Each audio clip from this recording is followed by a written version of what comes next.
Buonasera, signor Gobbi. Come va? Salute, salute, salute. Chi si rivede? Era morto?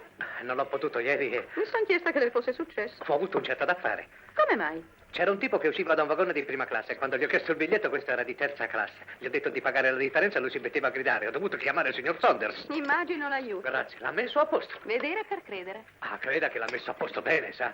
Lei paga la differenza subito, gli dice o lo consegno io alla polizia. Avesse visto che faccia quando ha sentito dire polizia. Ah, cambiò subito la canzone e pagò senza fiatare. È proprio quello che dico io. Non ha avuto il coraggio di fare da solo. Ha chiamato la polizia. Ah, non è mica uno stupido il signor Saunders. Dopotutto non ci si può aspettare troppo da uno che ha un polmone solo e la moglie col diabete. Ho capito che qualcosa non andava quando non si è vista. Beh, sarei venuto a spiegare, ma avevo un impegno e sono dovuto scappare dopo il servizio. Oh, davvero? Sono andato a un matrimonio. Molto interessante tutto questo. Ma cosa le ho fatto, insomma? Creda che non capisco a che cosa lei allude. Ha preso un'aria così ostile all'improvviso. Beria, sbrigati. Metti un po' di carbone nella stufa, già che sei qui. Sì, signora Bagot. Mi scusi, ma proprio non posso star qui a perdere tempo in vane chiacchiere, signor Godby. Non vuole offrirmene un'altra tazza? Potrà averne un'altra tazza di certo. Quando avrà finito quella lì, Barry gliela darà. Io devo fare i miei conti. Però preferirei averla da lei. Oggi non ho proprio tempo da perdere, signor Godby. Laura, che bella sorpresa. Dolly. Oh, mia cara, sono esausta per le mie commissioni. Ho i piedi in fiamme e la gola bruciata. E volevo tanto prendere il tè da spinola, ma avevo terrore di perdere il treno. Oh, Dio. Conosce il dottor Harvey? Molto lieta. Vuole essere tanto gentile da prendermi una tazza di tè. Non credo proprio di avere la forza di trascinarmi fino al banco. La prego. Mia cara, che uomo simpatico. Ora dimmi chi è. Però sei una vera quacchetta. Telefonerò io a Fred domani per mettere zizzagna. Davvero una fortuna. E non ti vedo da secoli. Volevo venire a trovarti, ma Tony stava male, lo sai. E poi ho avuto tutta quella brutta storia con Phyllis. Ma certo non lo sai. Oh, cara mia, se n'è andata. Oh, è orribile. Oh, credi, non è che a me importi nulla, però Tony sì, perché Tony l'adorava. Ma ti racconterò poi tutto in treno. Grazie infinite, signore. Forse c'è un po' troppo latte. Comunque un tale ristoro. Oh, cielo, lo zucchero. È nel cucchiaio. Oh, certo, che sciocca che sono. Laura, tu stai proprio meglio del solito, come me quando sono felice. Se sapevo che venivi in città avremmo potuto viaggiare insieme. Odio queste spedizioni solitarie. Ecco il suo treno. Sì, eccolo. Ma lei non viene con noi? No, vado nella direzione opposta. Io esercito a Cerro. Ah, capisco. Ma ci rimarrò ancora per poco. Il dottor Harvey partirà per l'Africa a giorni. Oh, interessante. Treno delle 5:40 per Shirley, Big Green e Langton. Devo andare. Sì, è ora. Addio. Addio.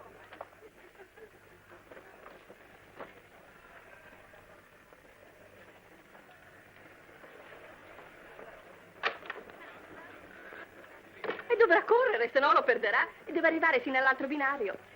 A proposito di treni, mi ricordo di una volta al ponte di Brodem Johnson e si deve prima montare sino in cima tenendo la sinistra e poi giù di costa. Bene, avanti ieri ero venuta a vedere l'avvocato di Bob per via del rinnovo del contratto d'affitto e arriva alla stazione con appena esattamente mezzo minuto d'anticipo. Mia cara, volai! Avevo Tony con me e come una scema avevo comprato una certa lampada da tavolo per lo studio. Avrei potuto trovarla anche qui a Milford. Beh, era una lampada enorme, non ci vedevo a trasportarla. Non ho mai passato tanti guai, ho anche investito una donna. Così che quando arrivai a casa mia era andato in pezzi. È il nostro treno. Dica per favore, è il treno per Quechua? No, è l'espresso. Il treno di Francia. Oh, certo, quello non ferma, vero? Vorrei del cioccolato, prego. Al latte o semplice? Semplice, certo. No, forse meglio al latte. Ce n'ha di quella alla nocciola? Nocciola al latte? Quanto ne vuole? Me ne dia uno semplice e uno al latte. Grande o piccolo? Grande, prego.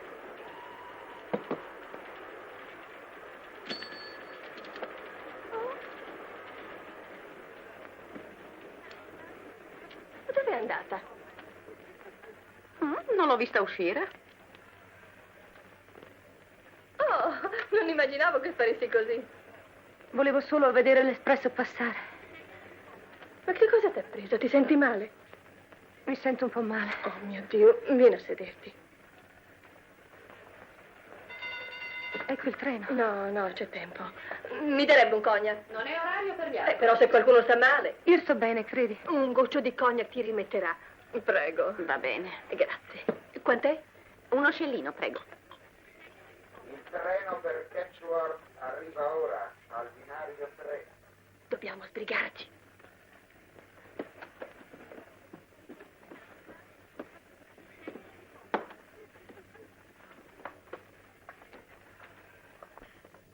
bene, siamo proprio fortunate. È un treno quasi sempre pieno.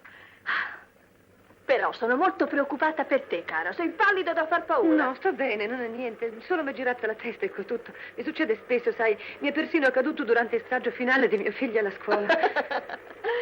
Beh, certo che lui era molto simpatico. Chi? È il tuo amico, il dottor... come si chiama? Sì, è una cara persona. È molto che lo conosci? No, non è molto. Lo conosco molto poco. Mia cara, io ho sempre avuto un debole per i dottori. Capisco benissimo perché le donne si ammalano di nervi. Certo, qualcuno è malata. Potessi fidarmi di te. Vorrei che tu fossi una cara, saggia, devota amica, invece di una povera pettegola. Vorrei tanto poterne parlare con qualcuno. Vorrei. E pensare che va sino in Africa. Ed è sposato? Ah, sì. Ha bambini? Sì, 2 maschi, parla sempre di loro. E porta tutti con sé, la moglie e i figli, suppongo. Sì, tutti. Da un lato è bene che lo faccia. Partire e ricominciare di nuovo la vita nella libera Africa, eccetera, eccetera. Ma per nulla al mondo lascerei l'Inghilterra, la casa e tutto quello che amo qui. Io direi che uno ha le radici come un albero, no? Sì, certo, come un albero. Conobbi una signora anni fa che andò in Africa con suo marito, il quale si occupava di ingegneria o altro. E cara mia, fece una vita da cani. Si prese una spaventosa infezione durante una gita e fu malata per mesi e mesi. Almeno stesse zitta. La finisse di chiedere, di cercare di sapere. Potesse sparire. No, è stata gentile con me. Solo dovrebbe star zitta. Mia cara, perde tutti i capelli. E poi la vita sociale era primitiva, provinciale, peggio. Molti nuovi ricchi. Oh, Dolly. Ma che succede? Ti senti ancora male? No, non proprio male, mi sento un po' debole. Vorrei chiudere gli occhi per un po'. Oh, povero amore mio, io sto qui a darti fastidio con le mie chiacchiere. Non dirò più una parola. E se ti appisoli ti sveglio io quando arriviamo all'ultimo scambio. Così avrai tutto il tempo per ricomporti e darti un po' di cibo prima di scendere dal treno. Grazie, Dolly.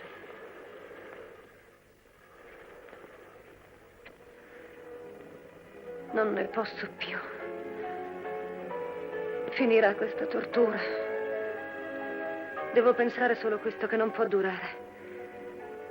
Niente è eterno. Né la felicità né il dolore. Neanche la vita dura molto. Verrà presto il giorno, ne son certa, che non soffrirò più neanche di questo.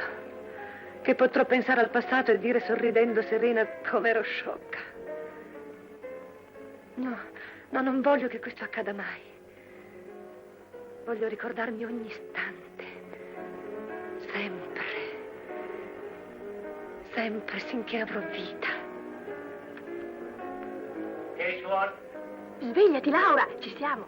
Edgeworth. Potrei accompagnarti sino a casa, poi siamo abbastanza vicine. Basterà che io torni tagliando dietro la scuola nuova e sarò a casa in 2 minuti. Oh, sei molto gentile, Dolly, ma credimi, sto proprio bene, sul serio. Sei proprio certa? Certo, in modo assoluto. Grazie delle tue cortesie. Oh, sciocchezze, cara. Beh, ti telefonerò domani mattina nel caso tu stessi peggio. Non ci contare proprio. Buonanotte. Buonanotte. Oh, salutami Fred e i bambini.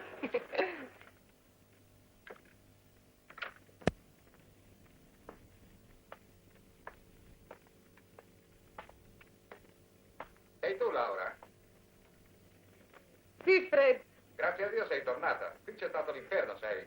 Perché? Cos'è successo? Bobby e Margaret hanno litigato di nuovo e non vogliono addormentarsi finché tu non vai a salutarli. Mamma, sei arrivata, mamma? Sì, Margaret.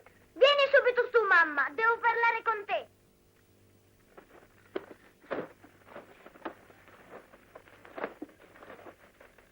Siete tutti e 2 cattivi, dovreste già dormire da un pezzo. Beh, di che si tratta? Senti, mamma, domani è la mia festa e io voglio andare al circo. E domani non è la festa di Margaret e lei vuole andare alle marionette. La mia festa è in giugno, non ci sono più marionette in giugno. È troppo tardi per discuterne stasera e se non vi addormentate subito dirò a papà di non portarvi in nessun posto. Oh, mamma. Beh, perché non accontentarli? Circo al pomeriggio e marionette la Ma sera. tu sai che è impossibile. Chissà che ora si torna a casa, la sera saranno stanchi e nervosi. Beh, allora uno domani e l'altro dopodomani. Sei tu che mi accusi sempre di viziare i bambini. Bel carattere che avrebbero fra un mese se io mi lasciassi commuovere da te. Va bene, fa pure a tuo modo. Circo o marionette? Niente, li bastonera bene tutti e 2 e li chiudi in soffitta e poi si va al cinema noi soli.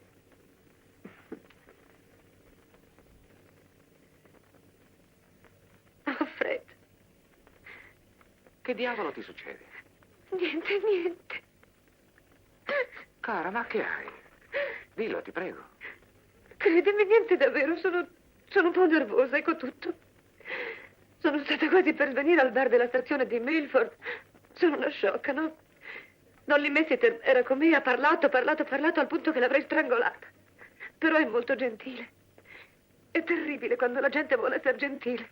Vorresti andare a letto? No, Fred, davvero. Vieni accanto al fuoco nel mio studio a riposare. M'aiuti con le parole incrociate. Sì, però è molto strana l'idea che hai tutto il riposo, Fred. Così va bene. Stai comoda, cara? Sì, grazie. Ma perché poi uno svenimento? Non riesco a capire. Oh, non te la prendere, caro. Io soffro di capogiri, lo sai. Non ti ricordi al saggio di Bobby, alle nozze di Elena e quella volta che volesti portarmi a quel concerto sinfonico all'opera? Ma no, era sempre sangue dal naso. È il destino che io sia una donna debole. Sono molto umiliata. Insisto nell'idea che non è male che tu veda il dottor Graves. Sarebbe tempo sprecato. No, senti. Oh, non parliamone più, caro. Stai facendo tante storie per niente. Dopo le compere ero stanca, il bar della stazione era caldissimo e mi sono sentita male. Questa è la verità. Va bene. Credi, è proprio la verità. Ora continua col tuo problema e lasciami stare. Ah, come vuoi. Tu che ti intendi di poeti, vedi se puoi aiutarmi. È Keats. Se guardo il volto stellato della notte, grandi nuvole, simbolo della mancano 8 lettere. Passione, credo. Ne sono quasi sicura. Grandi nuvole, simbolo della passione, deve essere nell'antologia di Oxford. Proprio così, va bene, perché accompagna Lussuria e Belucistan.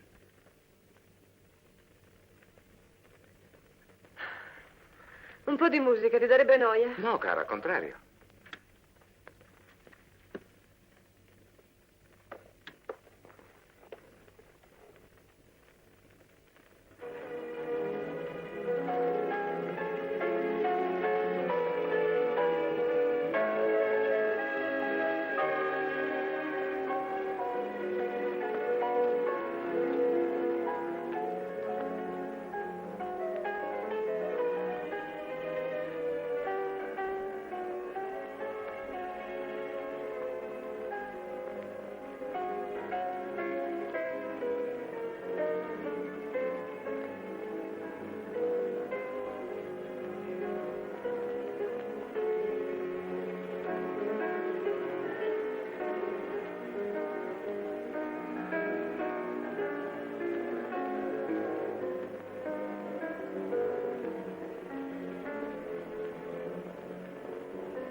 Vorrei dirti tante cose stasera. Io ti credo l'unica persona capace di bontà e di comprensione, credimi. Perciò vorrei che fosse la storia di un'altra donna, non la mia. E invece tu sei l'unico a cui non potrò mai dir niente. Niente mai. Anche se aspettassi a parlare che fossimo vecchi. Tu cercando di ricordarti ed adesso ne soffriresti. E io, mio caro, non voglio che tu soffra. Sì. Noi siamo stati una coppia felice. Non dobbiamo dimenticarlo. Questa è la mia casa. Tu sei il mio marito. E i bambini sono sopra che dormono. Anch'io sono una moglie felice. O meglio lo ero sino a un mese fa. Questo è tutto il mio mondo. E mi basta. Cioè mi bastava sino a un mese fa. Ma Fred, io sono ora in colpa. Mi sono innamorata. Io sono una donna qualsiasi. Non sapevo che cose tanto terribili potessero succedere alla gente comune. E cominciò in un giorno qualunque. Nel posto più comune che ci sia. Il bar della stazione di Milford. Bevevo una tazza di tè. E leggevo un libro che avevo cambiato quel giorno da Boston. Mancavano 10 minuti al treno. Alzai il volto e vidi un uomo che entrava nel bar. Aveva un impermeabile semplice, un po' usato. Prese un tè al banco e si voltò. Allora vidi il suo volto, il volto di un uomo comune. Lo zucchero? Nel cucchiaio. Ah, grazie. Mi passò accanto andando a sedersi. Tutto era come gli altri giorni. Una volta tanto tocca. Ti ho raccontato spesso della barista con i suoi modi da signora. Minnie non ha toccato il latte. Gliel'hai messo nel piatto? Sì, ma lei non si è più vista. Ama gli animali? Se non sporcano. La mia padrona di casa ha una vera mania per gli animali e ha 2 gatti, uno molto bello e uno comune, 3 conigli in una gabbia in cucina, che sono però del suo bambino, e uno di quei buffi cani neri coi peli sugli occhi. Non so proprio a che razza si riferisce. Credo che neanche lui lo sappia. Vai a pulire il numero 3, Barry. Vedo le molliche fino da qui. Non me ne dà un'altra tazza e dovrei sbrigarmi. Il 5:40 sta per entrare in stazione. Chi è di servizio? William Young.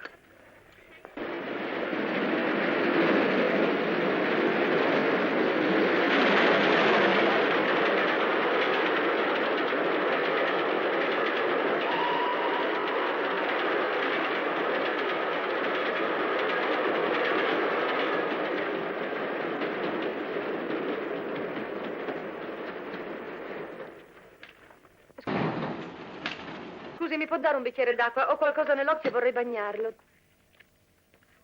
Non vuole che ci guardi io? Non si incomodi, vedrà che l'acqua basterà, grazie. Un po' di carbone, immagino. Un amico mio ci rimise un occhio per via di un po' di carbone, sa? Noioso, molto noioso. Meglio? Temo di no. Che cosa le è successo? Oh, niente, grazie, solo qualcosa nell'occhio. Cerchi un poco di muovere l'occhio da tutti i lati. E poi si soffi il naso. Lasci che veda io, sono un dottore. Lei è molto gentile. Prego, si volti alla luce. Ora guardi su. Poi guardi giù. Stia ferma, lo vedo. Ecco, Che sollievo, era una tortura. un pezzo di È carbone. stato quando passava l'espresso, le sono proprio grata. Tocca a me, devo scappare. Che fortuna che lei si trovava qui. Chiunque l'avrebbe fatto. Però è stato lei, le sono gratissima. E il mio treno, devo andare. Arrivederci. Arrivederci.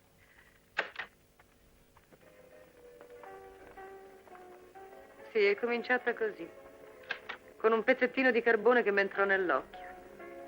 Dimenticai subito l'incidente, non era poi niente di straordinario. Almeno così pensai allora.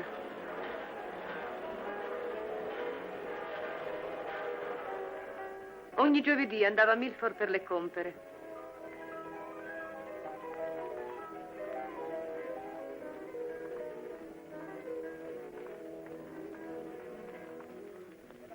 Cambiai libro in libreria. Miss Levis era finalmente riuscita a trovarmi l'ultimo di Cronin. Credo che l'avesse nascosto sotto il banco per 2 giorni. Poi comperai 2 spazzolini da denti per i bambini.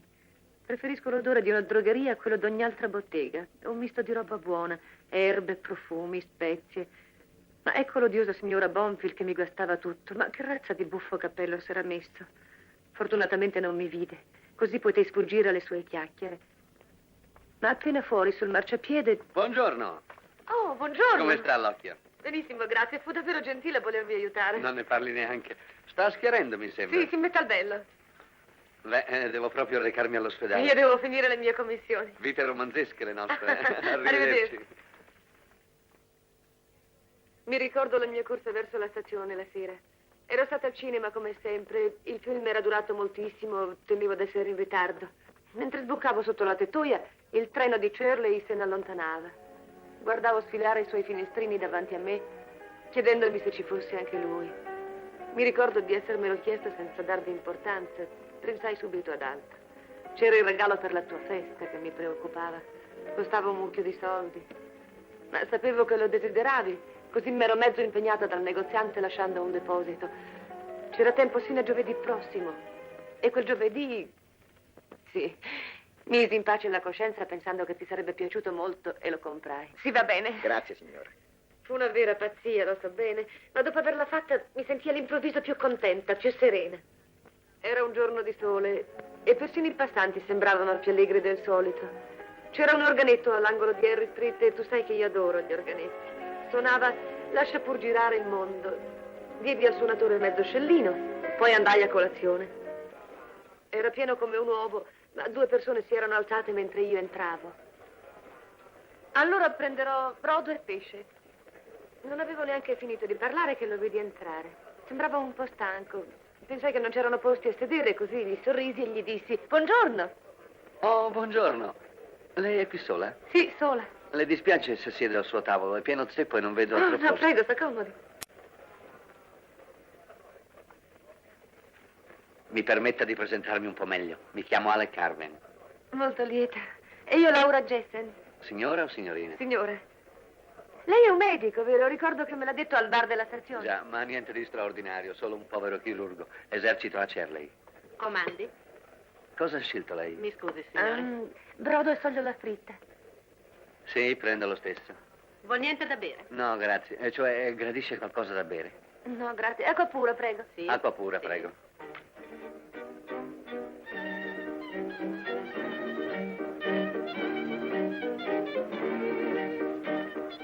Guardi il violoncello.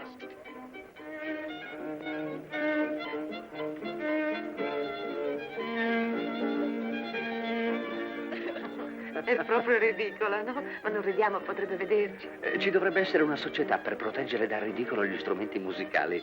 Lei non suona il piano, spero. Fu obbligata da piccola. Ma non ha continuato? No, mio marito detesta la musica. Meglio per lui. Che ne sa lei? Potrei essere un genio musicale nascosto? Oh, Dio, no.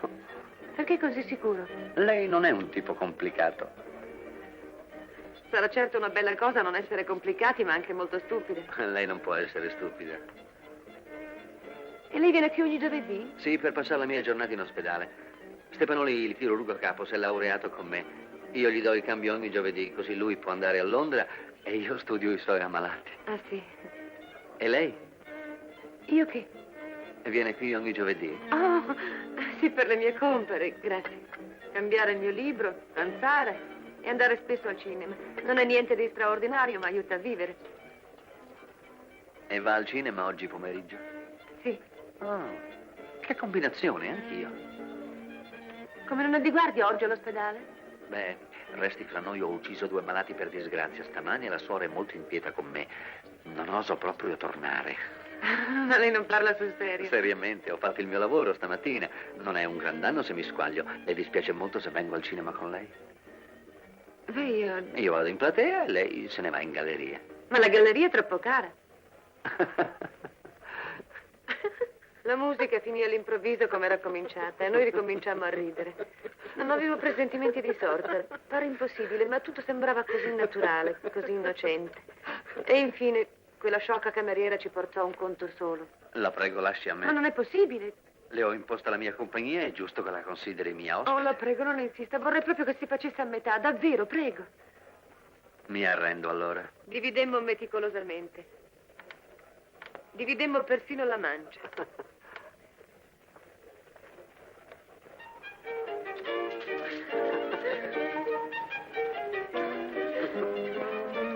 Grazie.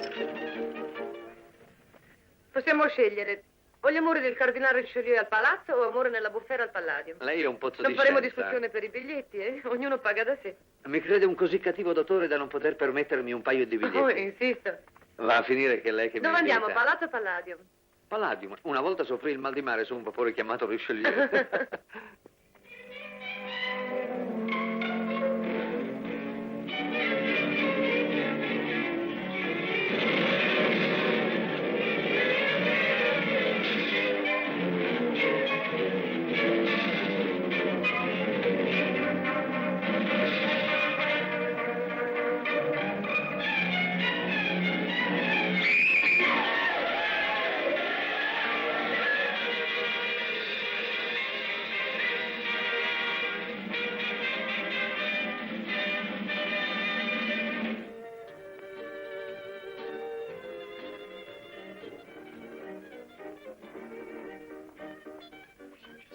Si sente una gran dama seduta qua su. Davvero lei ha speso troppo. È stata una bella vittoria. Non si sente colpevole, io sì. Colpevole? Lei lo è più di me, però lei ha abbandonato il posto quest'oggi. Ho lavorato stamane. Un po' di svago non ha mai fatto male a nessuno. Perché sentirci colpevoli? Non lo so. Lei è troppo severa.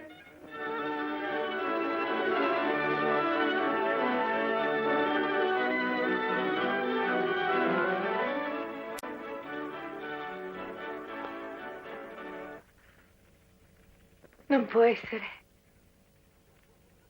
È lei.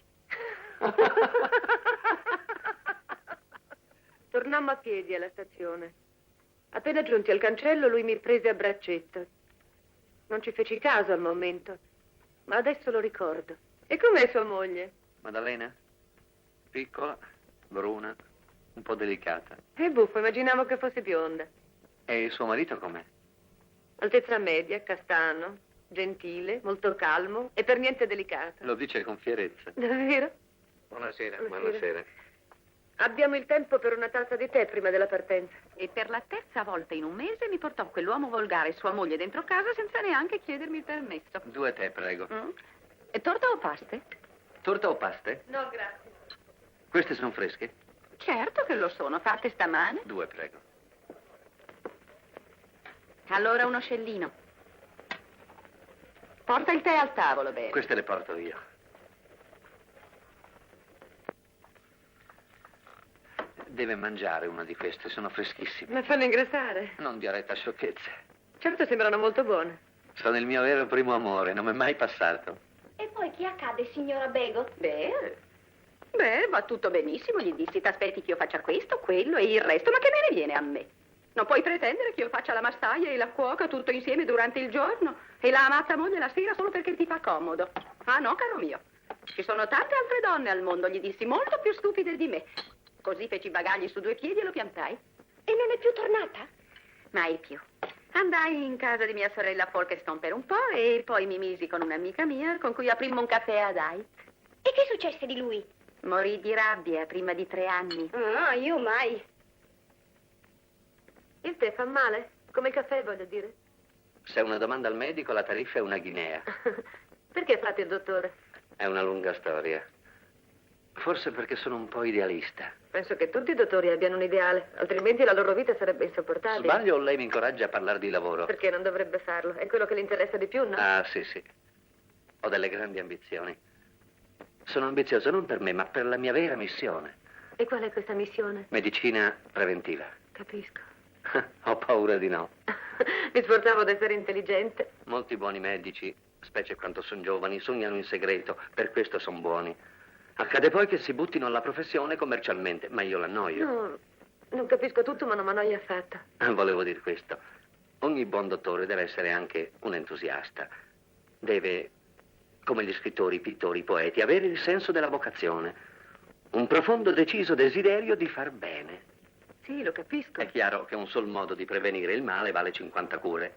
Veniamo all'ideale. La medicina preventiva non ha niente a che fare con la medicina, ma si occupa dell'ambiente, condizioni di vita, igiene e buonsenso. La mia specialità è la pneumocomosi.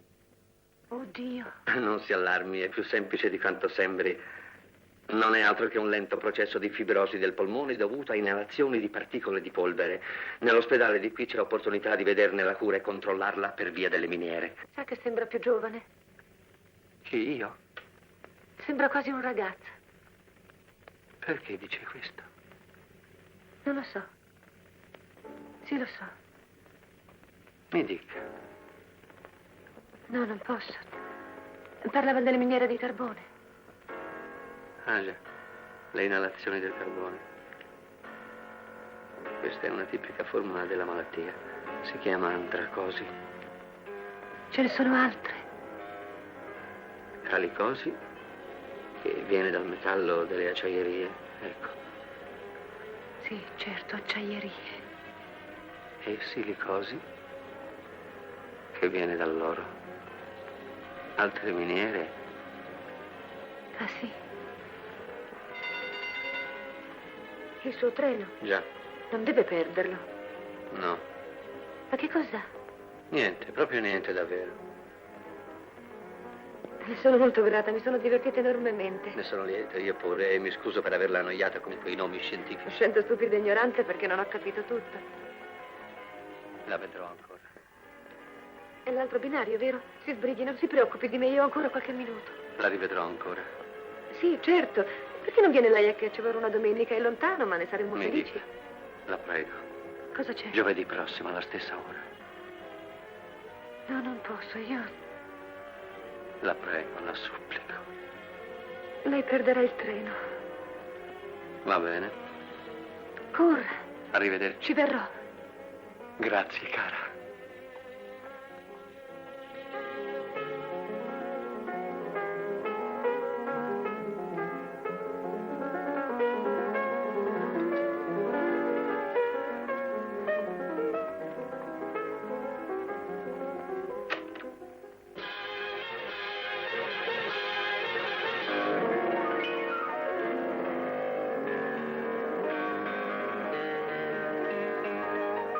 Guardavo immobile il suo treno che si allontanava. Rimasi lì finché la luce dell'ultimo vagone non svanì nella notte.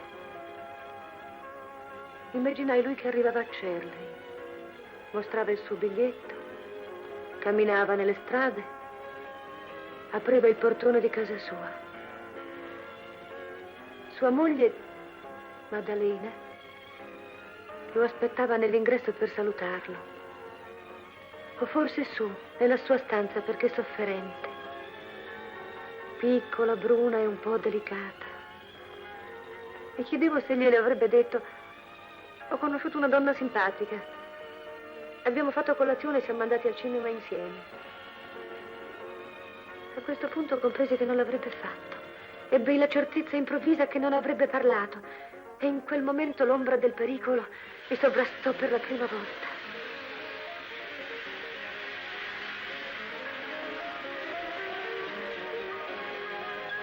Salì su un vagone qualunque. Volevo tornare a casa il più presto possibile. Guardavo nervosamente tutto intorno per paura di essere notata.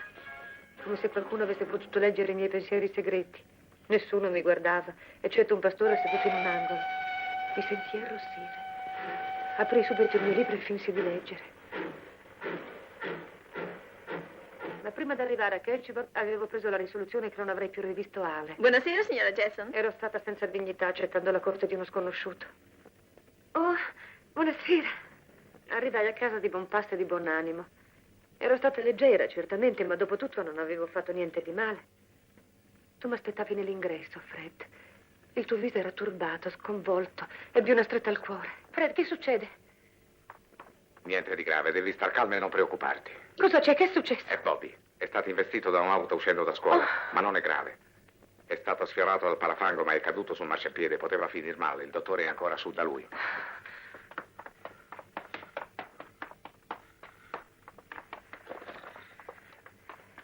Non è niente, signora Jackson. Non c'è da allarmarsi. Starà meglio di prima fra qualche giorno.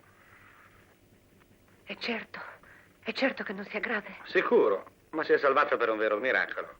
Mi ho dato un piccolo sedativo e sono del parere che stia a casa un paio di giorni. Deve essere stato un brutto colpo, anche la mano destra è tutta.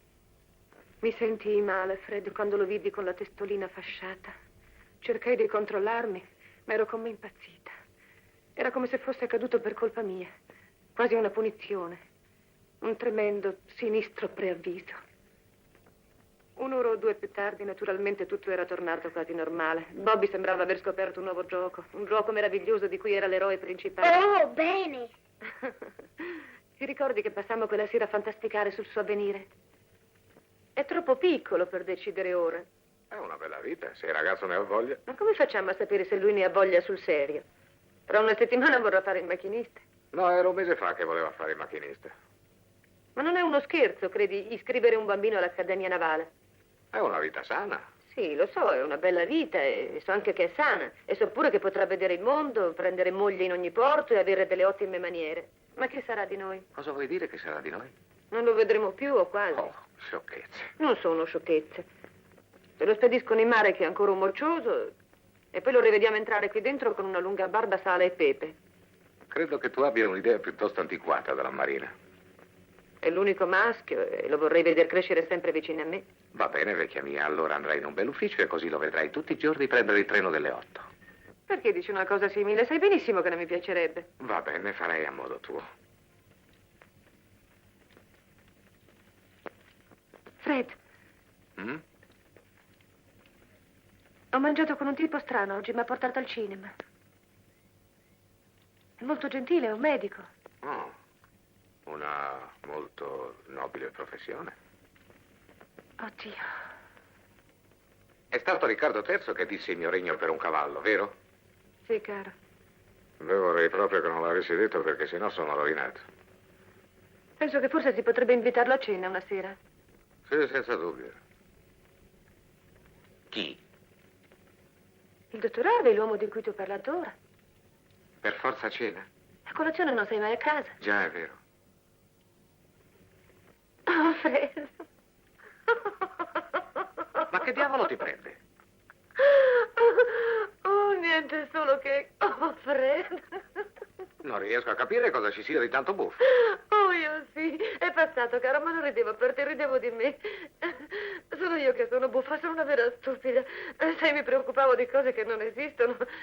E vedo montagne dove è pianura. Ma io ti ho già detto prima che non c'era niente di serio. Niente che potesse metterti in simile Oh, stato. lo vedo bene, lo vedo bene.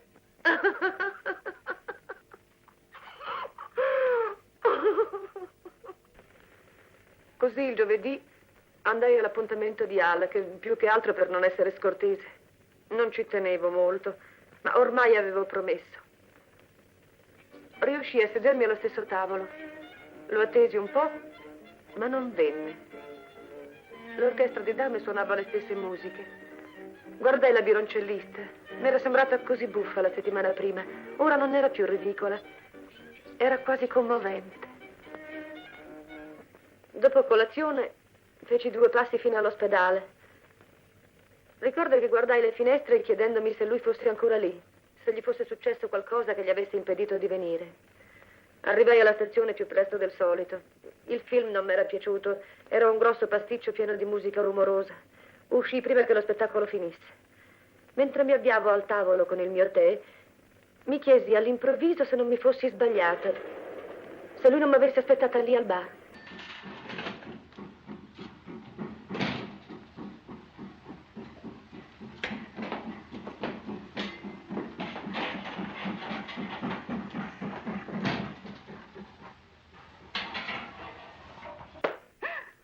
Signor Godby, come si È permette? più forte di me. La prego di tenere le mani a posto. Oh, diventa rossa. Sembra più bella quando si arrabbia, come un angelo vendicatore. Glieli faccio vedere io, gli angeli. Venio qui a prendersi delle libertà. Dopo quanto mi ha detto lunedì, credevo non si offendesse per una piccola pacca. Non mi parli di lunedì scorso. Sono in servizio ora. Che figura se il signor Saunders avesse guardato da dietro i vetri. Se quello ha l'abitudine di guardare dietro i vetri, è giunta l'ora di fargli vedere qualche cosa. Lei dovrebbe vergognarsi invece. Ma è tutta allegria, non si arrabbi con me. Allegria un corno. Prenda il suo tè e stia buono. È tutta colpa sua. Non so che cosa voglia alludere. Ci pensavo su stanotte. Se lei non impara a vivere, non le darò più modo di pensarci la notte, lo giuro. Mi dia un bacio. Non faccio cose simili, la signora può vederci. Senta attraverso il banco. Alberto, la finisca! Sia l'amore. Mi lasci stare subito! Sia Alberto! Guardi un po' che ha fatto, tutto sul pavimento. Arrivo giusto per il finale. Tu sta zitto e aiuta il signor Godby a raccogliere le paste. Avanti, su, perché stai lì a bocca aperta?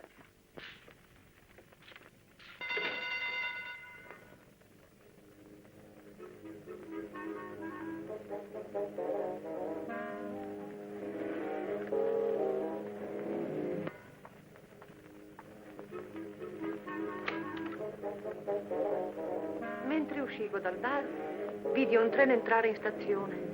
Il suo treno. Ma lui non c'era ad aspettarlo. E fui presa dal terrore improvviso di non rivederlo mai più.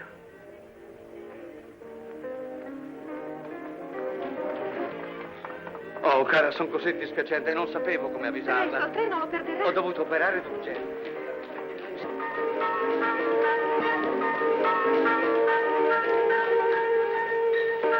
Stavo per mandare un biglietto al ristorante, ma se la chiamavano forte per nome era noioso per No, lei. Pietro, non dica che niente, presto.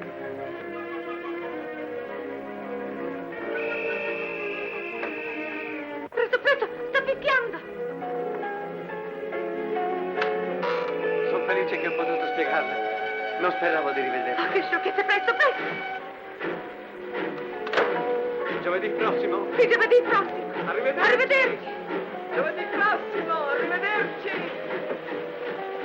Treno per Checor è in partenza al binario 3.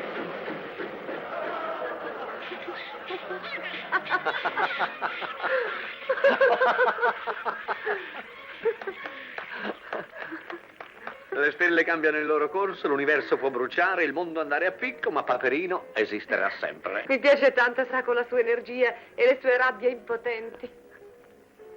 Ora comincia il film, si prepari, non più risate, vengono le lacrime. Era un film atroce, spaventoso. Ci allontanammo prima della fine, pieni di vergogna, come se commettessimo un delitto. Le maschere ci guardarono con grande disprezzo.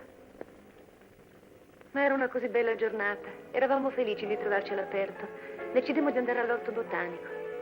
Sono convinta che la nostra vita sarebbe diversa se abitassimo sempre in un paese caldo e solatio. Non saremmo così timidi, impacciati, chiusi in noi stessi. Sì, fu proprio un buon pomeriggio.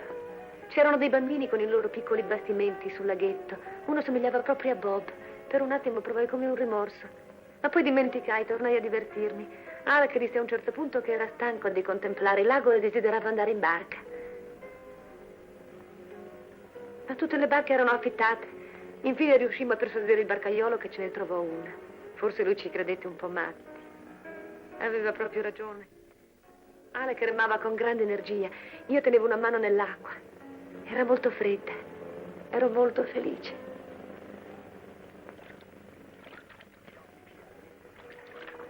Lei non rima molto bene, sa? Voglio essere proprio onesto con lei, non so remare. E se lei non vuole andare sempre in cerchi o in cerchi sempre più stretti, è meglio che usi il timone. Ci divertimmo proprio. Mi sentivo gaia, felice, come più libera. Per questo me ne vergogno.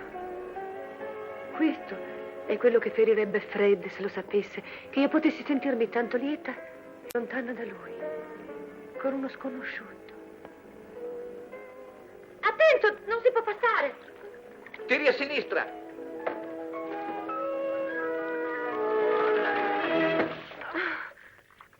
Dio mio, non ho mai distinto la destra dalla sinistra. La colpa è mia.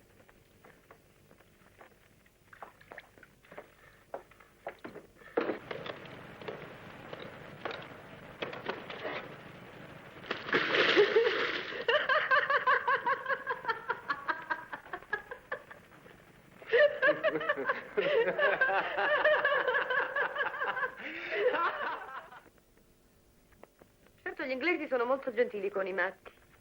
Il barcaiolo ci crede toccati, però è stato gentile, no? Tè, latte, persino zucchero.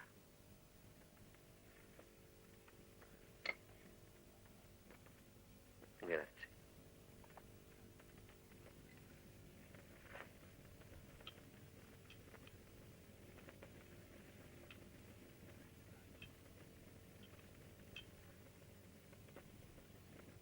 Lei sa che è accaduto, vero? Sì. Sì, lo so. Sono innamorato di lei. Lo so. Mi dica onestamente, mi dica sinceramente se quel che credo è vero. E cosa crede? Che per lei è lo stesso. Anche lei è innamorata. Ma è ridicolo. Perché? La conosco appena. È vero, però mi dica. Sì, è vero. Laura. La prego, dobbiamo essere saggi. Mi aiuti ad essere saggia. Non dobbiamo neppure pensarci. Dimentichiamo tutto quello che abbiamo detto. No, non ancora, non ancora. Dobbiamo dimenticarlo. Senta, è tardi ora per essere saggi come vuol lei. Tardi per dimenticare quello che si è detto. E averlo detto no, non ha più importanza. Lei lo sa. Lo sappiamo tutti e due da gran tempo. Come può dir questo? Un mese fa io non la conoscevo. Abbiamo parlato la prima volta 2 giovedì fa. 2 giovedì fa. Non le è sembrato un secolo da allora? Dica la verità. Sì. Quante volte non ha deciso di non rivedermi più? 100 volte al giorno. Anch'io. Alec. Io l'amo. I love your wide eyes, the way you smile, and your shyness, and the way you laugh at my jokes. Please don't. I love you. I love you. E anche lei mi ama, è inutile fingere o negare. È accaduto. Sì, è vero. Non vorrei più nascondere niente né a lei né a nessun altro. Ma d'ora innanzi dovrò farlo. E questo è il male, capisci? Questo sciupa ogni cosa. Per questo dobbiamo fermarci e non parlare più così. Nessuno di noi è libero d'amare, troppe cose lo vietano.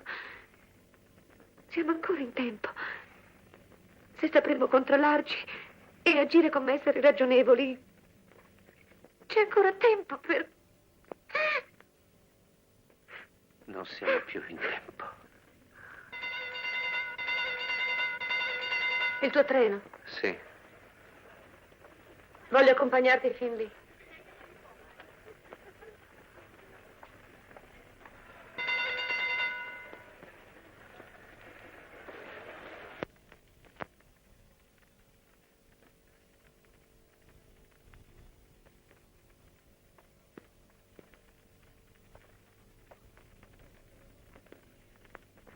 No, caro, non qui, ci possono vedere. Ti amo tanto.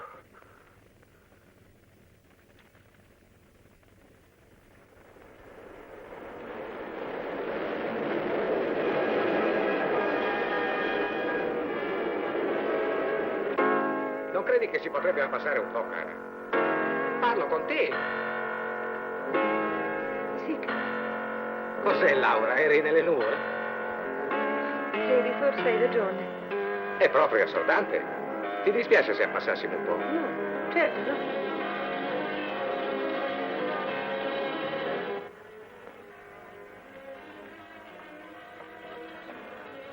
Ancora un po' e ho finito, poi andremo a letto. Sembri un po' stanca. Non ti preoccupare, non ho niente.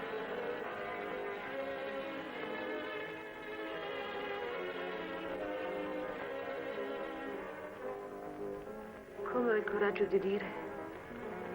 Non ti preoccupare, non ho niente. Dio volesse fosse vero. Certo, nessuno è perfettamente felice, ma almeno essere sereni, avere la pace. Così poco tempo è passato, ma mi sembra un'eternità, da quando quel treno uscì dalla tettoia, portandosi via Alec nella notte. Mentre mi avviavo attraverso il passaggio sotterraneo al mio treno, mi sembrava di volare. E quando entrai nello scompartimento, non finsi neanche di leggere. Non mi importava più se la gente mi guardava o no, io sognavo. Forse avrei dovuto sentirmi umile, vergognosa, ma non lo ero. All'improvviso mi sentii enormemente felice, come una studentessa romantica, come una sciocca. Perché lui aveva detto d'amarmi e io avevo detto che l'amavo. Ed era proprio vero. Era vero. Immaginavo che mi stringesse fra le braccia. Immaginavo di dividere con lui ogni sorta di gloriose avventure. Quale assurda fantasticheria, simile a quelle che si hanno da ragazza, quando si crede d'andar sposa all'ideale dei propri sogni. Guardavo al di là del finestrino nella notte gli alberi scivolare lungo il treno coi pali del telegrafo. E al di là di quelli mi vidi con Alec. Io ed Alec. Forse un po' più giovani di quello che siamo ora, ma ugualmente innamorati e liberi d'amarci.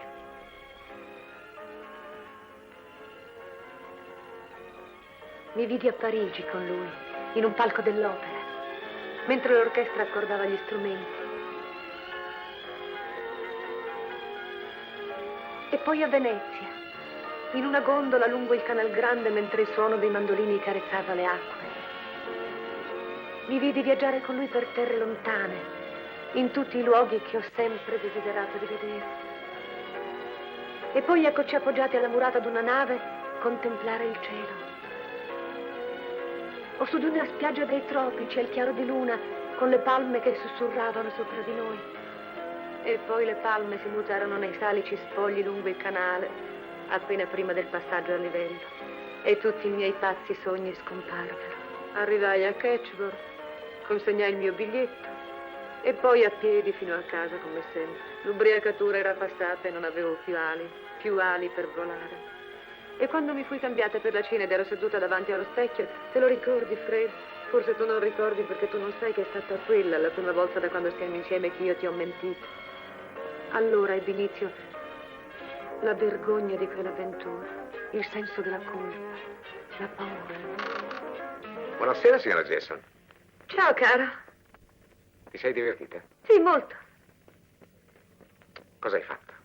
Beh, compere. Poi sono andata al cinema. Sola? Sì.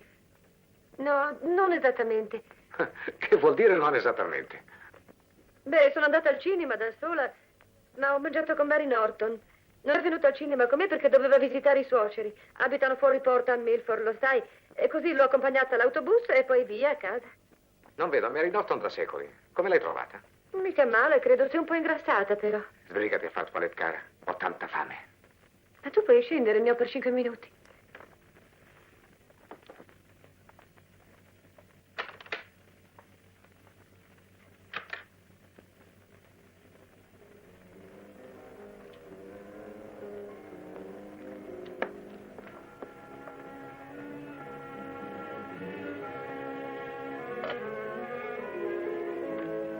Che numero? Catchworth 37, prego. Catchworth 37.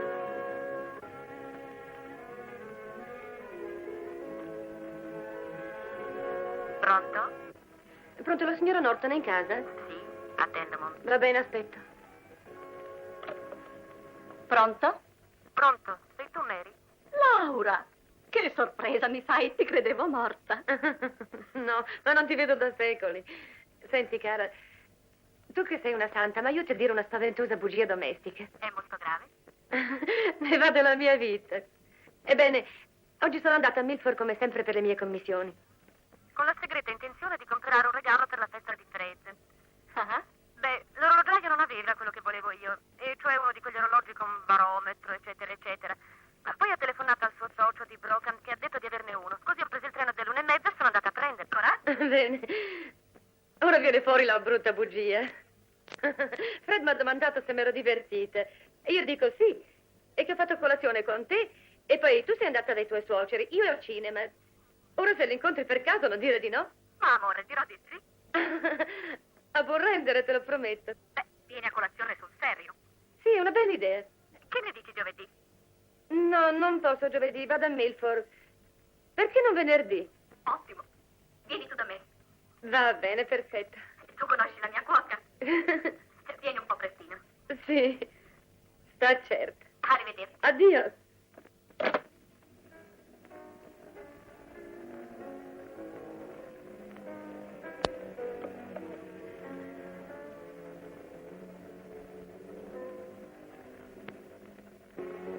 Fu una settimana di torture, che vissi come un automa. È strano che non ti sia accorto, Fred, di avere un'estranea nella tua stessa casa. Infine venne giovedì. Ero d'accordo con Alec che avrei aspettato fuori dall'ospedale alle 12:30.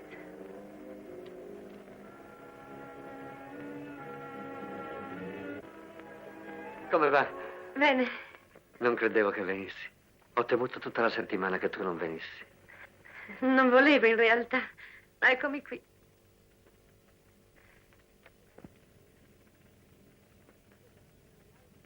Non avevo messo piede all'Hotel Royal dal matrimonio di mie cugine. Quel lusso mi dava la testa. Alec ordinò persino dello champagne e alle mie proteste rispose che si vive una volta sola.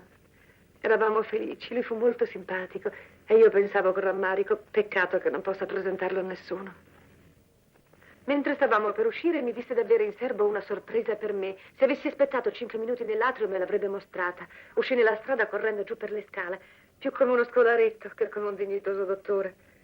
Ma ecco sbucare dal ristorante Mary Norton insieme a una sua cugina da poco arricchita. Certo mi avevano vista con Alec, bere lo champagne e tutto il resto. Laura, ma dunque eri proprio tu?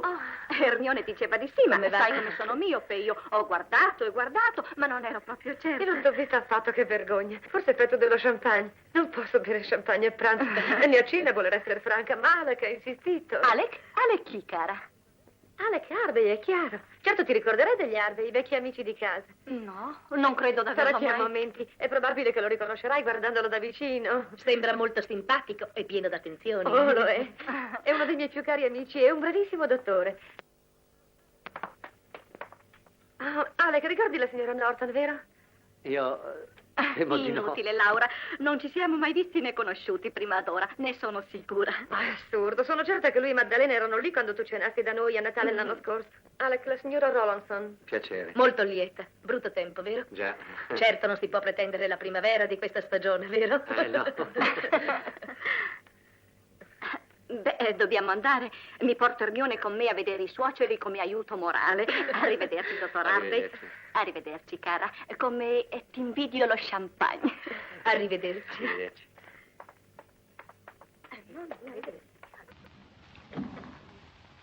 È stato orribile. Non pensarci. Ci hanno spiato durante tutto il pranzo, oddio. Dimenticalo. Vieni fuori a vedere la sorpresa. Proprio fuori l'albergo c'era una piccola automobile. Alec l'aveva presa in prestito dal dottor Lynn per quel pomeriggio. Feci del mio meglio per sembrare felice, ma non ci riuscii. Pensavo sempre a quelle due che ridevano, parlavano. Ridevano e parlavano di noi e non potevo dimenticarle. Ma una volta in aperta campagna ci fermammo con la macchina a limitare ad un villaggio e lì scendemmo. C'era un vecchio ponte su un torrente e il sole si sforzava di venire fuori, ma in realtà non ci riusciva. Ci sporgemmo dal parapetto e guardammo giù verso la corrente. Io trasalii e Alec mi mise un braccio intorno alla vita. Freddo? No, non proprio. Felice?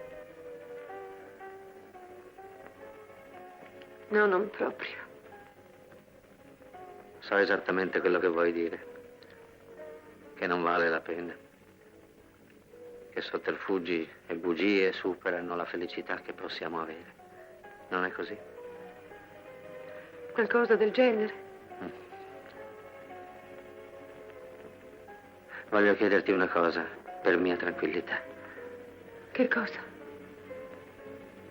Lo provi anche tu o no? Questo grande affetto che proviamo l'un l'altro è vero per te come lo è per me o no? È vero.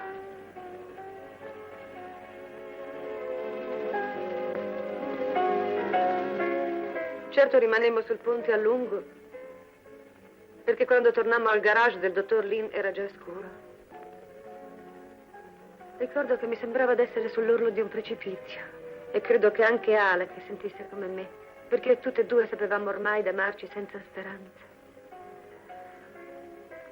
Alec mi disse che doveva lasciare le chiavi della macchina nella casa del dottor Lynn e mi propose di andare su con lui. Rifiutai con veemenza, forse troppa. Mi spiegò che il suo amico sarebbe tornato molto più tardi. Rifiutai ancora.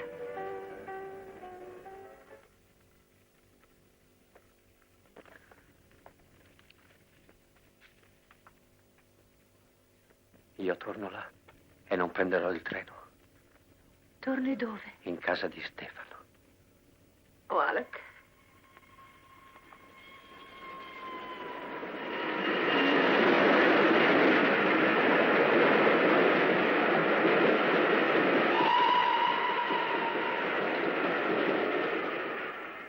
Alec, devo andare a casa, lasciami andare.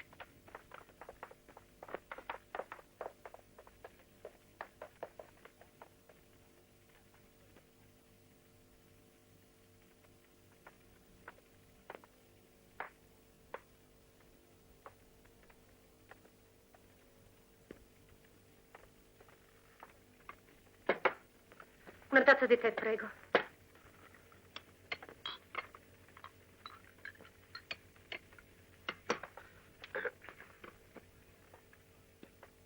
Buonasera a voi. Buonasera, signora. Un paio di whisky, prego. Mi dispiace, ma è fuori orario. Beh, ce li passi lo stesso sottobanco con quei poveri vecchi sandwich. Quei sandwich sono freschi di giornata e non faccio cose simili. Ha coraggio, sia brava. Potrà berne a volontà dopo le 18. Il mio canarino ha sete, senta. Mi spiace, ma la mia licenza non permette di servire alcol fuori orario. Ora basta. Non vorrete mettermi mica nei guai, vero? Ce ne dia la scusa, signora, ce ne dia la scusa, la prego.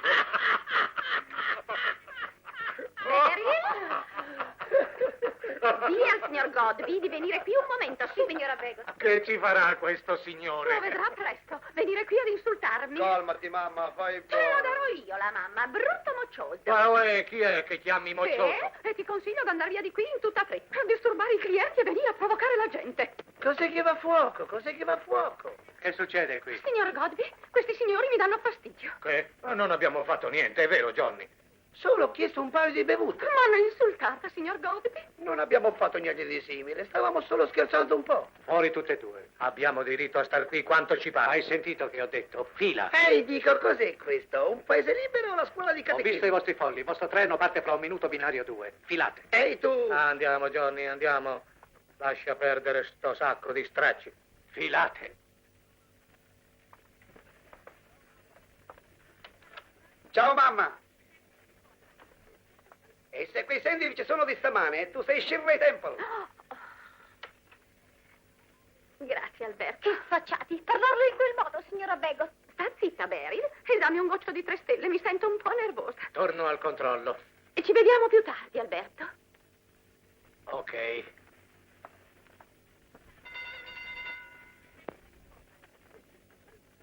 Treno in arrivo sul binario 3 è quello delle 5:43 per Catchworth. Devo andare a casa. Io torno a casa di Stefano. Devo andare a casa. Lasciami andare. Torno a casa di Stefano.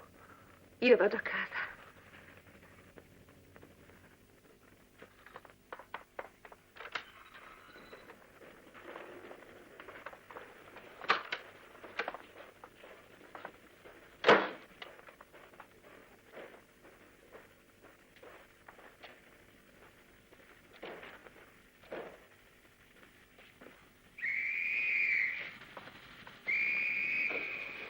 Scusate, ho dimenticato una cosa.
Cara.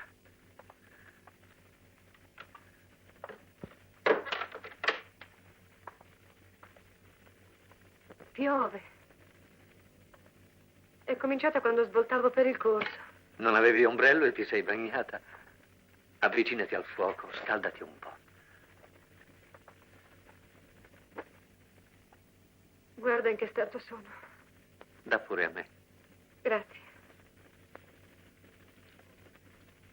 Speriamo che il fuoco prenda bene. Mi sembra legna umida.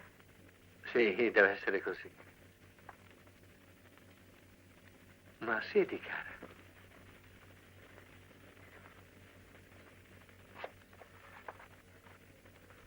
Ero già dentro il treno e sono venuta via, non è idiota. Siamo un po' matti tutti e due.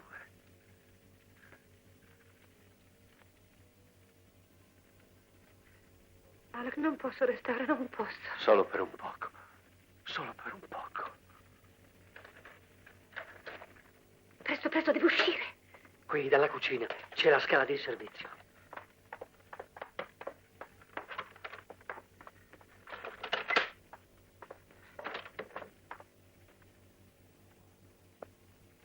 Sei tu, Alec? Sì? Ah, sei tornato presto. Sì, minaccia di raffreddore, così mi sono negato il piacere, d'altronde assai dubbio, di cenare con quel chiacchierone di Roger e ho deciso di andare a letto. Una gola irritata e nemica della conversazione. E come farai ora per la cena? Posso telefonare al ristorante se ne avrò voglia. Ah, Vivo in una casa moderna e questo è il servizio centrale. Certo. Ce n'è per tutti i gusti.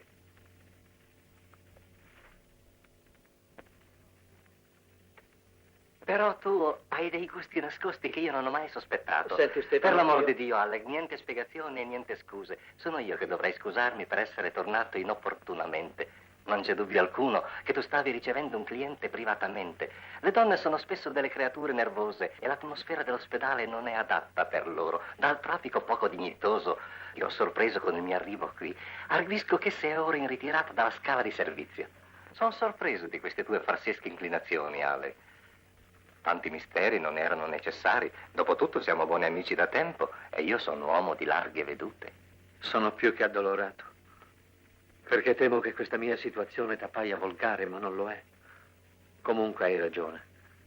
Le spiegazioni non sono necessarie, specialmente fra vecchi amici. Devo andare. Come vuoi. Arrivederci, Stefano. Forse potrei riavere anche la mia chiave. Ne ho 2 sole, ho tanta paura di perderle, lo sai come sono distratto.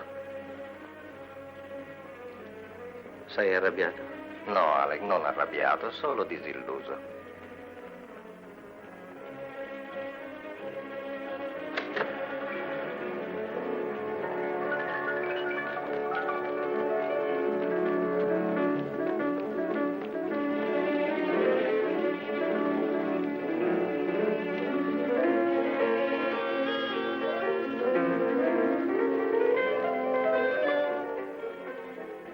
Io corsi finché ne ebbi la forza. Dovetti appoggiarmi a un lampione per riprendere fiato. So che fu stupida quella corsa, ma l'istinto fu più forte di me. Mi sentivo profondamente umiliata, sconfitta e soprattutto piena di vergogna. Dopo qualche istante trovai modo di mettermi a camminare verso la stazione. Continuava a piovere, ma non molto. All'improvviso mi resi conto che non potevo tornare a casa. Non prima di aver ripreso il controllo di me stessa e aver riordinato le mie idee. Poi pensai che Fred mi aspettava a casa. Così arrivai sul corso, entrai da un tabaccaio e ti telefonai, Fred. Te lo ricordi?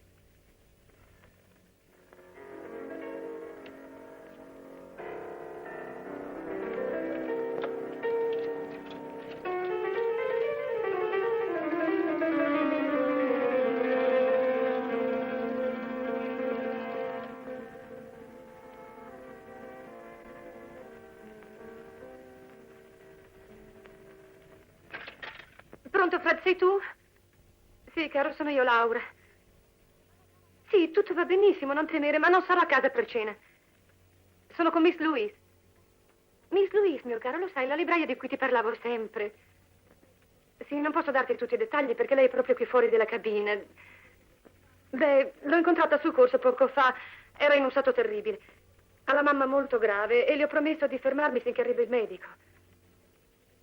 Sì, lo so, ma è stata sempre tanto gentile con me. Voglio far questo per lei. No, mangerò un sandwich. Di lasciarmi del brodo in una pentola in cucina. Sì, certo, appena potrò. Va bene, arrivederci. Com'è facile mentire quando si sa che sarete creduti senz'altro. Com'è facile. E com'è degradante. Ricominciai a camminare senza meta. Allontanai subito dal corso, però. Avevo terrore di imbattermi in Alec. Ero certa che fosse andata alla stazione a cercarmi. Camminai a lungo e finalmente mi ritrovai accanto al monumento ai caduti e proprio in fondo alla città, ai giardini. Aveva smesso di piovere e io ero accaldata e stanca. Così mi sedetti sulla panchina. Non c'era nessuno e potetti accendere una sigaretta. Lo so, Fred, tu disapprovi le donne che fumano in strada. Anche a me non piacciono, ma avevo bisogno di calmare i nervi e il fumo poteva aiutarmi. Rimasi lì a lungo, forse delle ore. Poi mi accorsi che un agente camminava su e giù poco distante. Mi osservava con qualche sospetto. Infine si avvicinò a me. Si sente bene, signora? Sì, grazie. Aspetta qualcuno? No, non aspetto nessuno. Non stia lì a prendere freddo. È troppo umido per sedere all'aperto. Stavo per andare via. Devo prendere un treno. È certa di sentirsi bene. Certo, grazie. Buonanotte. Buonanotte. Mi allontanai fingendo la più grande indifferenza. Sapevo che lui mi osservava. Mi sentivo quasi una criminale. Ma affrettai così verso il corso e arrivai alla stazione un quarto d'ora prima della partenza dell'ultimo treno per Catchworth. E mi accorsi allora che avevo vagabondato per più di 3 ore, perdendo ogni cognizione del tempo. Oh, sei terribile. Ci vediamo dopo. Va bene? Vorrei bere un cognac, prego. Stiamo per chiudere? Sì, lo so, ma non è ancora chiuso, però, vero? 3 stelle? Come vuole.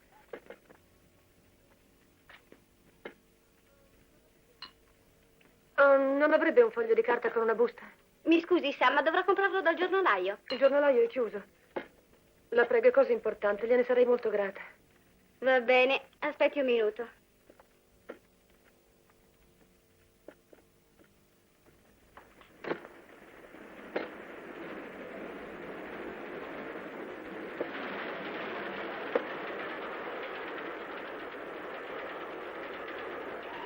La ringrazio molto. Chiudiamo a momenti, lo sa. Me l'ha detto.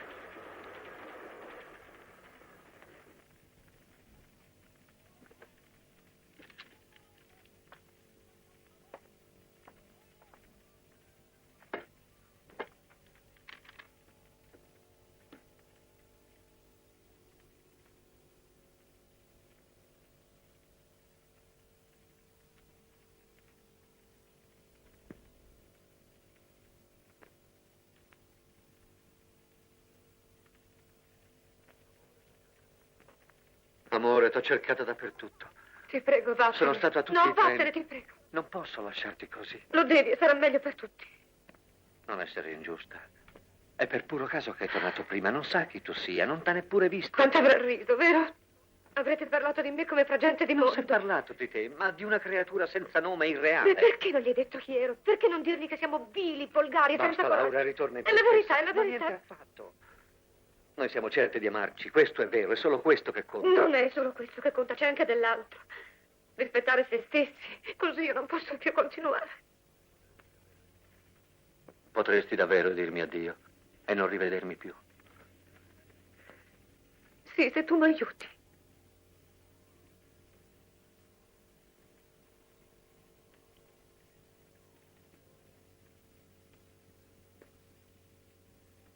Io t'amo, Laura, e ti amerò sempre finché avrò vita. Non posso guardarti, non ne ho la forza. So che questo è l'inizio della fine, non del mio amore per te, ma della nostra avventura. Ma non subito, amore, ti prego, non ora. Come vuoi, non ora.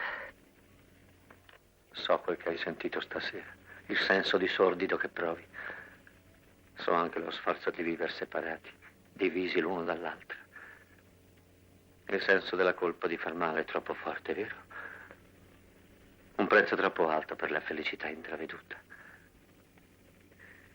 Conosco bene questo, perché lo provo io stesso. Ora puoi guardarmi.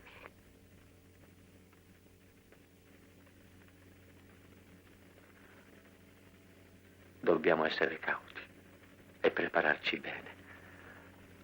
Uno strappo improvviso, per quanto bello e coraggioso, sarebbe crudele.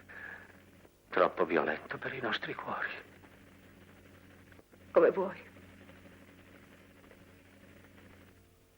Io partirò, Ah, sì? ma non subito. No, non subito.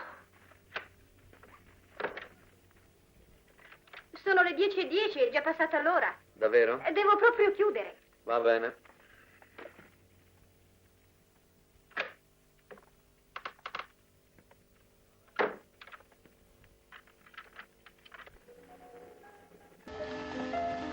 Devi promettermi una cosa. Che cosa? Promettimi che per quanto infelice tu sia, qualunque cosa tu possa pensare, tu mi rivedrai giovedì prossimo. Dove? Fuori dall'ospedale, alle 12. Va bene, prometto. Perché devo parlarti, spiegarti. Di questa partenza? Sì, Ma dove andrai? Dove puoi andare? Pensa alla tua professione. mi hanno offerto un buon posto. Non volevo dirtelo. Non volevo accettarlo. Ma ora è l'unica soluzione. Dove? Molto lontano, a Johannesburg. Oh, Alec. Mio fratello è già lì. Aprono un nuovo ospedale e mi vogliono là. È una buona occasione, certo. Condurrò Maddalena e i ragazzi. È stata una tortura dover decidere in un modo o nell'altro. Non l'ho detto a nessuno, neanche a Maddalena. Non sopportavo l'idea di lasciarti. Ma ora capisco che questo deve accadere. Che doveva prima o poi.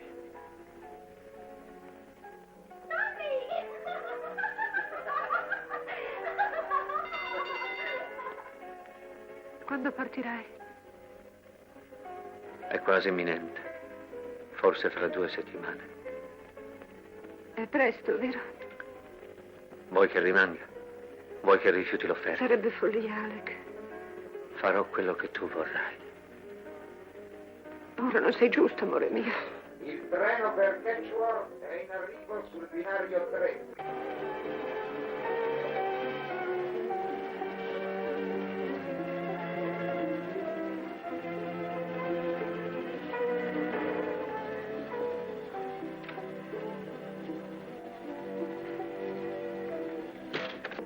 Non sei in collera con me? No, affatto. Ma non sento più niente, sono solo stanca. Perdonami, Perdonarti di che? di ogni cosa.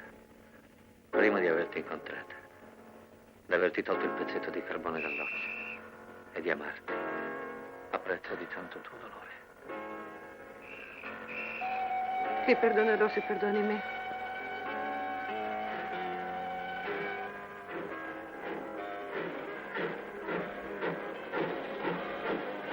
Giovedì. Da allora è passata una settimana. È quasi incredibile come possa sembrare lungo un tempo così breve. Oggi era il nostro ultimo giorno, l'ultimo nella sua vita e nella mia. L'ho aspettato alle 12 come gli avevo promesso davanti all'ospedale. Alle 12 di stamane. Perché è stato proprio solo stamane. Siamo tornati ancora in campagna, ma questa volta con una macchina presa in affitto. Mentre lui guidava io gli accendevo di tanto in tanto una sigaretta, ma non parlammo quasi. Mi sentivo come svanire, lontana, come morta. Facemmo colazione in una trattoria di campagna. Dopo tornammo al nostro vecchio ponte. Lo stesso ponte della prima volta. Quelle ultime ore passarono in fretta, troppo in fretta.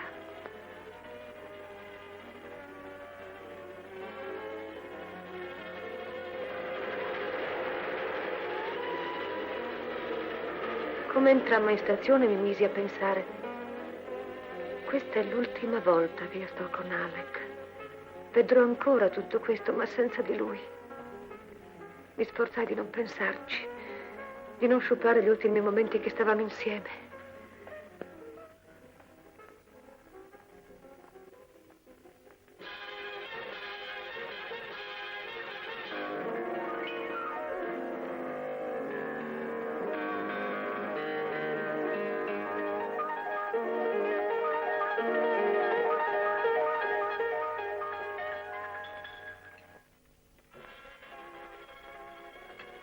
Ti senti bene, cara? Sì, mi sento bene. Vorrei saperti dire tante cose. Non importa se non dici niente. Rinuncio al treno e ti accompagno. No, ti prego, no, vengo io sino al tuo, preferisco. Come vuoi. Credi che ci vedremo ancora o mai più? Non lo so. Per qualche anno no. I nostri bambini saranno grandi. Chissà se si conosceranno mai. Potrei scriverti di tanto in tanto. No, Alec, ti prego, è deciso. Va bene, cara. Io ti amo tanto, tanto, lo sai. Io ti amo con tutta l'anima mia. Voglio morire. Potessi morire. Ma se tu muori mi dimentichi. Io voglio essere ricordato. Anch'io lo voglio.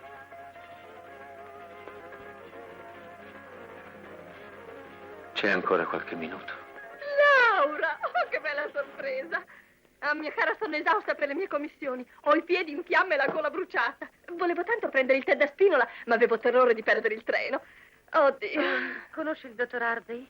Molto lieto. Molto lieta. Vuole essere tanto gentile da prendermi una tazza di tè? Non credo di avere la forza di trascinarmi al banco. La prego. Il destino vuole essere crudele con noi sino all'ultimo momento. Ci mancava proprio Dolly Messita. Poverina. Piena di buone intenzioni, ma insopportabile.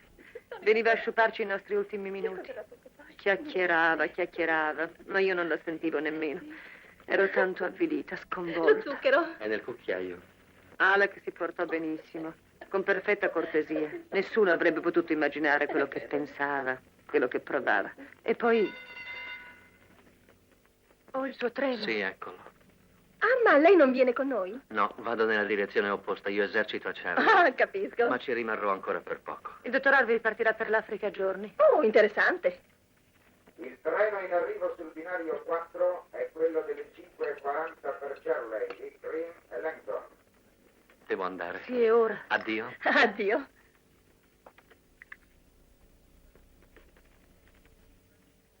Sentì la sua mano toccarmi la spalla per un momento e poi Alec andò via. Via. S'allontanò dalla mia vita per sempre.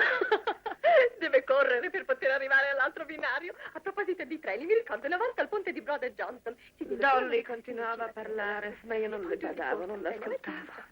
Attendevo il rumore del suo treno che si sarebbe mosso. Sì, che si mosse. Allora mi dissi: non è partito. All'ultimo minuto gliene è mancato il coraggio, non poteva partire. Da un momento all'altro tornerà qui al bar e dirà che ha dimenticato qualcosa. Pregavo perché lo facesse, solo per vederlo ancora un istante. Ma i minuti passarono invano. È il nostro treno. Oh, dica per favore, è il treno per Catchwall? No, è l'espresso. È il treno di Fanny. Oh, certo, quello non ferma, vero? Vorrei del cioccolato, prego. Al latte o semplice?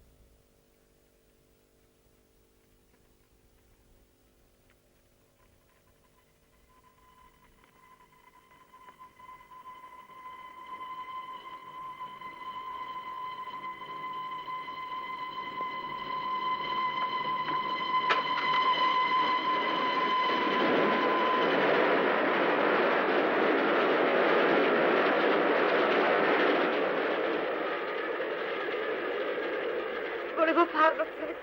Volevo farlo davvero. Rimasi lì tremante proprio sull'orlo del binario. Ma non potei. Non mi bastò il coraggio. Vorrei poter dire che quel pensiero di te e dei bambini che me l'impedì, ma non è vero. Non pensavo affatto. Solo un invincibile desiderio di non sentire più niente per sempre. Di non essere più infelice. Poi lentamente rientrai nel bar. Nel bar stetti per svenire.